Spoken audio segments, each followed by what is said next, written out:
And I had a very persistent type of cough, which ultimately turned into a type of pneumonia. Doctors came and said that I had bronchial asthma. I couldn't breathe at all.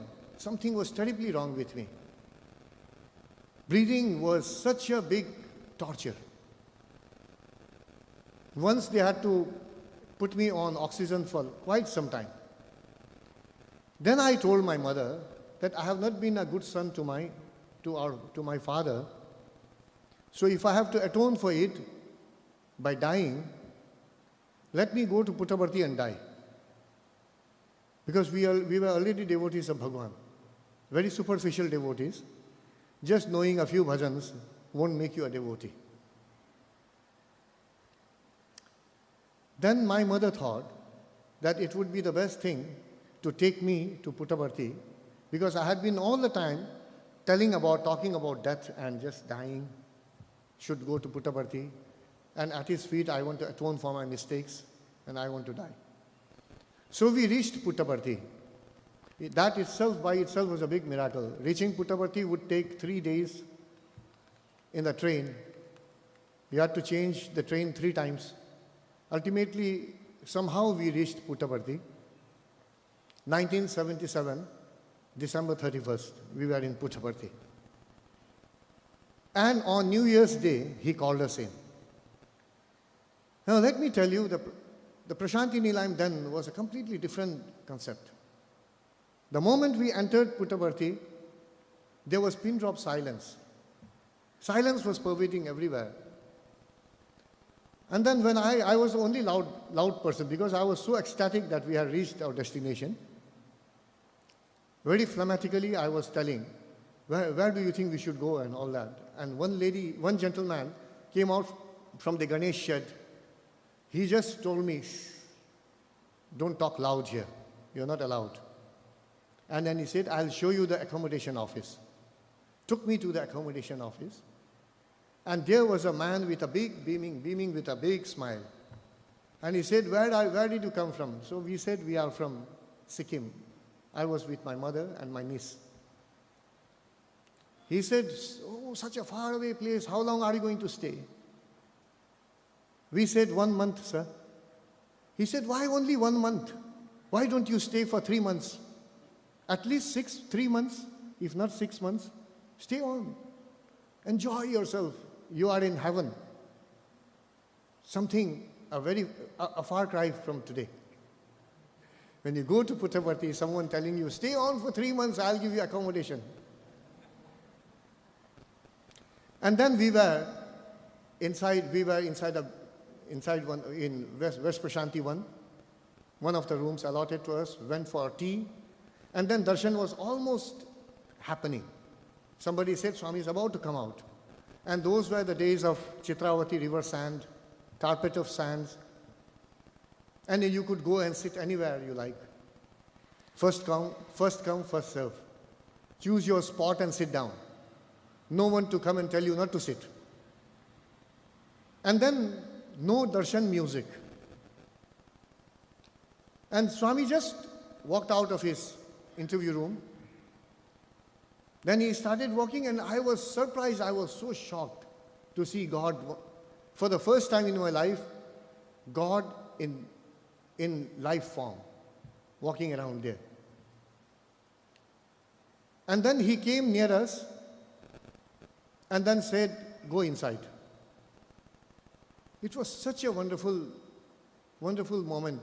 Just come to reach Puttaparthi, you get an accommodation, have the best tea and the best snacks in the canteen, go and sit for darshan wherever you like, and then Swami comes and tells you, go in. So I was gaping at Bhagwan. I was so shocked, I didn't know how to react to that, and Swami walked away. And later on, people told me, so stupid you are. You should have gone inside. Swami called you in.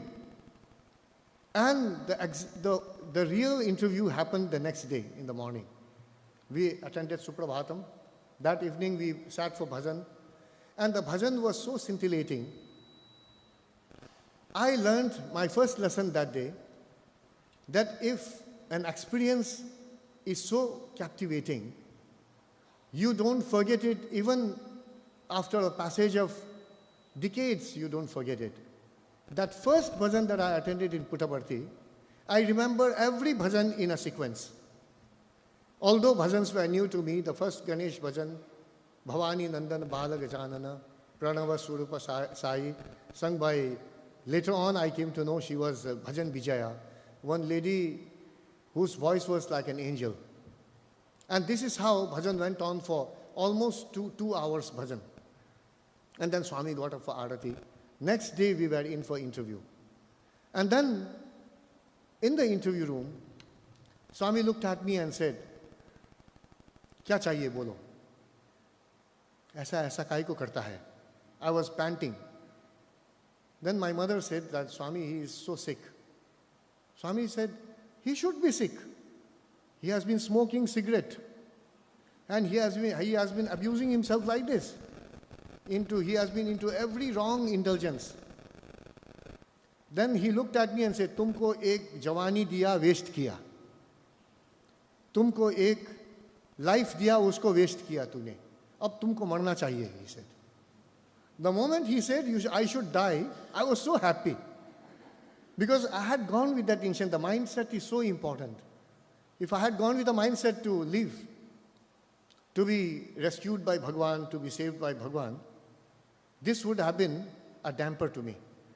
But when I had gone there with the intention to die at his feet, and the thing was really happening now, and Swami said, "A person like you should die." I said, "Swami, marne ke liye aaya hu, Swami. Jeevan nahi chahiye, Swami." And I was panting, and it was so difficult to even utter those words. "Swami, aapke चरणों में मरना है." फिर स्वामी ने कहा, Swami said, "इतना easy नहीं है मरना. It's not so easy to die." I said, "Swami, जिंदगी में डैडी फादर का अच्छा लड़का मैं नहीं हूँ, इसलिए मर जाना ठीक है स्वामी. मरने के बाद इन्हीं के घर में फिर मुझे जन्म लेना है स्वामी, ये भी आशीर्वाद दे दीजिए."